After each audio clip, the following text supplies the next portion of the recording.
안녕하세요. 저는 방구석 헤지펀드 매니저 라일라입니다. 저는 미국에서 데이터 사이언티스트로 일하고 있는데요. 제 취미는 매일 주식 데이터를 받아 코드를 돌려 전략을 만들고 돈을 잃거나 벌든 제 돈을 투자해 전략을 실험해보는 것입니다. 오늘은 11월 고용보고서가 예상보다 약간 좋은 결과를 보이면서 S&P 500과 나스닥이 역대 최고치를 다시 한번 갱신했습니다.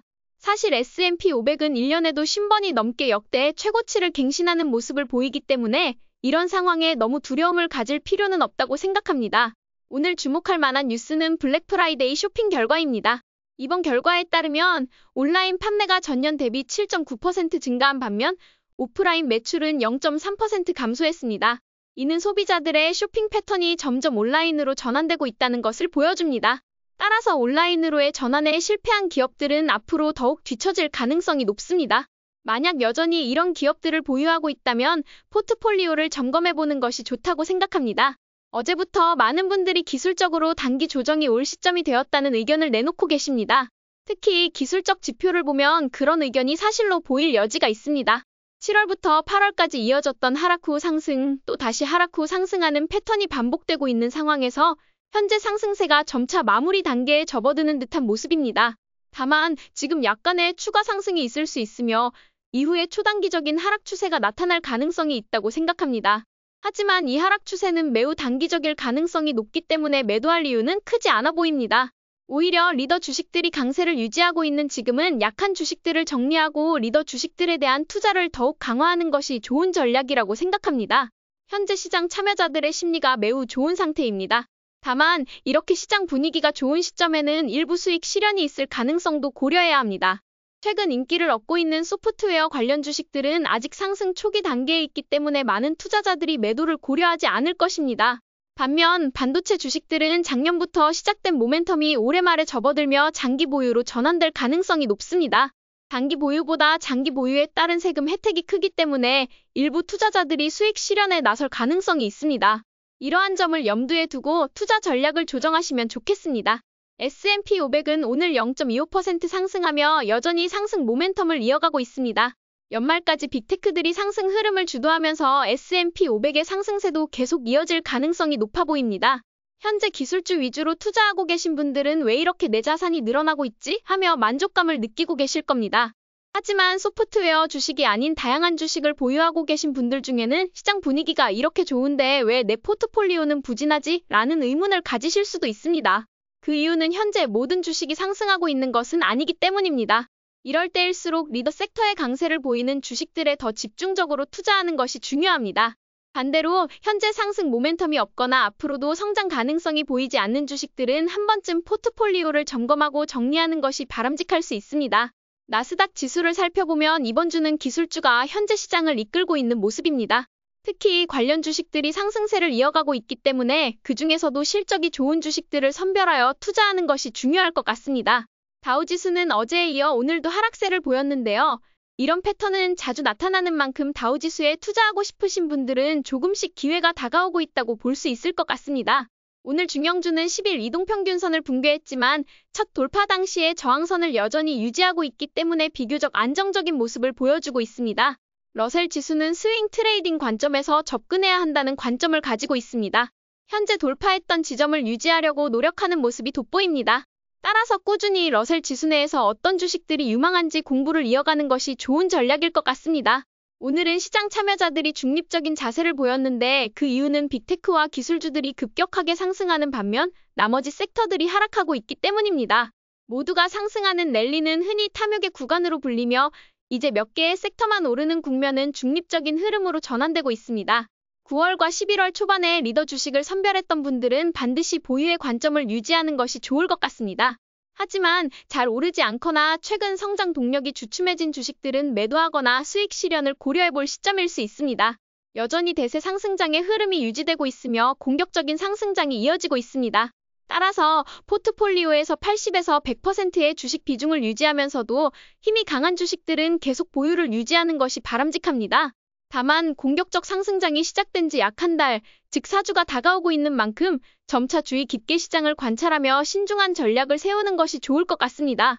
원자재는 현재 횡보 중이라 뚜렷한 패턴이 보이지 않는 상황입니다. 오늘 발표된 11월 고용지표는 예상치를 상회하며 시장에서 긍정적으로 받아들여지고 있는 듯합니다. 이로 인해 장기 채권 금리에 대한 시장 참여자들의 베팅도 변화가 있었습니다. 12월 8일 연준이 금리를 인하할 가능성이 기존 70%에서 85%로 상승했습니다. 이번 주 내내 횡보하던 장기 채권 금리는 오늘 약간 하락했습니다. 만약 연준의 금리 인하가 확정된다면 장기 채권 금리는 최소 한 달 동안 하락세를 이어갈 가능성이 높아 보입니다. 비트코인은 어제 돌파 후 그 흐름을 유지하며 이제 10만 달러를 기록했습니다. 하지만 앞으로의 방향은 불확실한 상황입니다. 다만 비트코인은 여전히 상승 추세를 이어가고 있으며 트럼프 집권 기간 동안 큰 악재가 없을 것으로 예상됩니다. 규제 완화와 암호화폐 시장의 성장세를 감안할 때 기회가 있을 때마다 조금씩 매수를 이어가는 전략이 유효할 것 같습니다. 비트코인의 관련 주식인 코인베이스도 오늘 다시 한번 돌파하며 수요일 매수 시점이 좋은 결정이었다는 것을 증명했습니다. 이번 돌파 이후에는 보유의 관점으로 접근하는 것이 적절하다고 생각됩니다. 빅테크 주식들은 이번 주 내내 좋은 흐름을 이어갔습니다. 특히 제가 리더라고 언급한 넷플릭스, 테슬라, 아마존이 두드러진 성과를 보였습니다. 뿐만 아니라 대부분의 주식들이 지속적인 상승세를 이어가며 긍정적인 흐름을 보여주고 있습니다. 오늘은 그중에서 아마존과 테슬라를 함께 살펴보도록 하겠습니다. 아마존은 현재 클라우드 1위, 이커머스 1위를 차지하고 있으며 이제는 AI 칩 그리고 헬스케어까지 진출을 모색하고 있습니다. 이러한 기술들이 계속해서 도입되고 있고 특히 블랙 프라이데이를 맞아 온라인 쇼핑이 급격히 증가하면서 대부분의 온라인 쇼핑이 아마존을 통해 이루어진 것으로 보입니다. 사실 이커머스 부문에서는 큰 마진을 내지 못하지만 클라우드 분야에서는 아마존이 압도적인 1위를 유지하며 꾸준히 좋은 성과를 보여주고 있습니다. 특히 9월에 200일 이동평균선을 돌파하고 다시 정배열을 이루었고 그 이후로 11월에 상승 모멘텀이 시작되었습니다. 만약 그 시점에서 매수했다면 현재 상당히 좋은 성과를 거두고 있을 것이라고 생각합니다. 테슬라 역시 우리가 익히 알고 있는 상승 패턴을 꾸준히 유지하고 있는 모습을 보이고 있습니다. 현재 상승 신호를 유지하고 있는 상태이며 다음 주에는 약간의 조정이나 쉬어가는 움직임이 있을 수도 있습니다. 만약 조정이 온다면 하락세가 끝난 뒤 10일 이동평균선을 터치하는 시점을 매수 타이밍으로 삼는 것이 가장 확률 높은 전략이라고 생각합니다. 그동안 매수하지 못하셨던 분들은 그 시점을 활용해 매수하는 것이 좋겠습니다. 오늘 11개 섹터 중 대선 이후로 계속해서 강세를 보이는 3가지 섹터는 이미 소비재, 커뮤니케이션 서비스 그리고 기술주입니다. 반면 금융주는 약간 쉬어가는 모습을 보이고 있으며 에너지주는 현재 힘을 전혀 발휘하지 못하고 있는 것으로 보입니다. 현재 일부 섹터들이 시장을 주도하는 흐름이 뚜렷하게 나타나고 있습니다. 금융 섹터는 그동안 많이 오른 만큼 이번 주에는 쉬어가는 모습을 보이고 있습니다. 이제 지지선을 약간 형성했기 때문에 그동안 금융주를 매수하지 못했던 분들이 주말에 리더 주식들을 분석하고 쉬어가는 주식들 중에서 적절한 종목에 투자를 이어가는 것이 좋은 전략이 될 것이라고 생각합니다.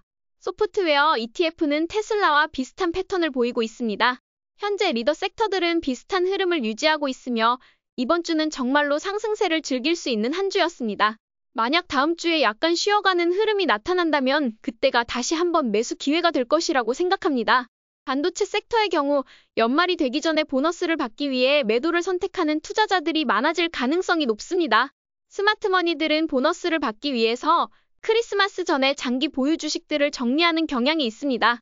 소프트웨어 주식들은 9월부터 상승세를 시작했기 때문에 보유 기간이 아직 1년이 되지 않았고 이는 단기 세금을 내야 하는 상황이라 매도할 확률이 낮습니다. 반면 반도체 ETF는 매도 가능성이 상대적으로 더 높다고 볼 수 있습니다. 그럼에도 불구하고 저는 AI 사이클이 끝나는 그날까지 주요 반도체 주식인 엔비디아, TSMC, 브로드컴을 보유 관점으로 바라보는 것이 중요하다고 생각합니다. 이들 주식은 장기적으로 여전히 강한 성장 가능성을 지니고 있기 때문입니다. 오늘은 구독자 요청으로 FTAI 에비에이션을 함께 살펴보겠습니다. 작년에 엔비디아가 200일 이동평균선을 돌파했을 때 매수했다면 우리는 약 740%의 수익을 얻을 수 있었을 것입니다.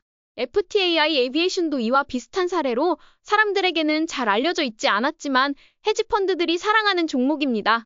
만약 FTAI 에비에이션을 매수했다면 비슷하게 약 775%의 수익률을 얻었을 가능성이 높습니다. 많은 투자자들이 유명하고 대형 주식에만 집중하는 경향이 있지만 사실 큰 수익은 이런 중형주에서 나올 가능성이 큽니다. FTAI 에비에이션은 상업용 항공기 엔진 임대와 정비를 전문으로 하고 있으며 특히 로키드 마틴의 상업용 엔진 솔루션을 인수하면서 역량을 꾸준히 확장하고 있습니다. 우주항공이 미래 먹거리 산업으로 주목받고 있는 상황에서 FTAI 에비에이션은 이미 헤지펀드들에게 높은 관심을 받고 있습니다. FTAI 에비에이션의 가격 움직임을 보면 투자하기에 비교적 직관적인 패턴을 보여주고 있습니다. 주가는 주로 20일 이동평균선이나 50일 이동평균선에 도달했을 때 지지를 받고 이후 상회하면서 상승세를 이어가는 경향이 있습니다. 과거 이러한 패턴에서 매수했다면 지금의 높은 수익을 누릴 수 있었을 것입니다. 최근 주가가 50일 이동평균선에 근접하고 있습니다. 만약 이 지점에서 이동평균선이 붕괴되고 많은 투자자들이 매도한다면 하락이 불가피할 수도 있습니다. 하지만 반대로 50일 이동평균선을 지지하고 다시 상승세를 보인다면 그때가 매수의 기회가 될 수 있습니다. 특히 헤지펀드들의 매수세가 다시 강하게 유입될 경우 지금까지 진입하지 못했던 투자자들은 이 시점을 매수 관점으로 활용하는 것이 좋은 전략일 것으로 보입니다. 오늘도 최적의 매수와 매도 타이밍이 있었던 주식들을 함께 살펴보겠습니다. 저는 오늘 주택 건설주 테일러 모리슨 홈을 매도했습니다. 손절을 했죠. 현재 주택 건설주들이 계속해서 큰 변동성을 보이고 있는 상황에서 원칙에 따라 매수했지만 결국 손절해야 했습니다. 그러나 원칙대로 손절을 실행했기 때문에 앞으로 큰 상승이 왔을 때 손절한 손실을 충분히 만회할 수 있을 거라 믿고 있습니다. 많은 분들이 매도를 언제 해야 하는지 궁금해하시는데 저는 현재 리더 주식에 대해서는 수익 실현을 하지 않고 손절은 철저히 기계적으로 실행하고 있습니다. 오늘 상승 모멘텀이 시작된 주식 중 하나는 디즈니인데요. 디즈니는 이미 상승세를 시작했다고 볼 수 있지만 기술적으로 오늘 정배열이 시작된 모습이어서 공유하고 싶었습니다. 디즈니는 특히 실적 발표 이후에 돌파 매수를 했다면 좋은 타이밍이었을 것으로 보입니다. 돌파 시그널으로는 어제 길랩이 실적 발표로 인해 큰 상승을 보였지만 장중에 상승분을 대부분 반납하고 1.74% 상승에 그쳤습니다. 이런 돌파는 사실 좋은 돌파라고 보긴 어렵습니다. GitLab은 개발자들에게 잘 알려진 기업으로 대기업에게 충분히 어필하지 못하면 실적 상승이 쉽지 않습니다. 현재는 상승을 보이고 있지만 펀더멘털 측면에서 강한 기업이라고 보기는 어렵습니다. 오늘의 결론을 살펴보면 저는 오늘 중소형주들에서 더 많은 손절을 했습니다. 이는 드디어 쉬어가는 주식들이 나타나고 있다는 신호로 볼 수 있습니다. 이러한 흐름이 중소형주에서 시작되어 다른 섹터, 특히 기술주에도 수익 실현이 나올 가능성이 있을지 지켜봐야 할 시점이라고 생각합니다. 따라서 현재로서는 어느 정도 경계를 해야 한다고 봅니다. 리더 주식들은 9월부터 지금까지 60%에서 100% 이상 상승한 만큼 올해 안에 매도의 관점으로 바라볼 필요는 없다고 판단하고 있습니다. 하지만 최근 공격적 상승장에서 들어갔던 중소형주들은 50일 이동평균선을 하향 돌파했을 경우 기계적으로 손절하거나 수익 실현을 할 예정입니다. 이렇게 확보한 현금은 다시 리더 섹터의 투자에 꾸준히 이어갈 계획입니다. 여러분도 포트폴리오를 점검해 보시길 권합니다.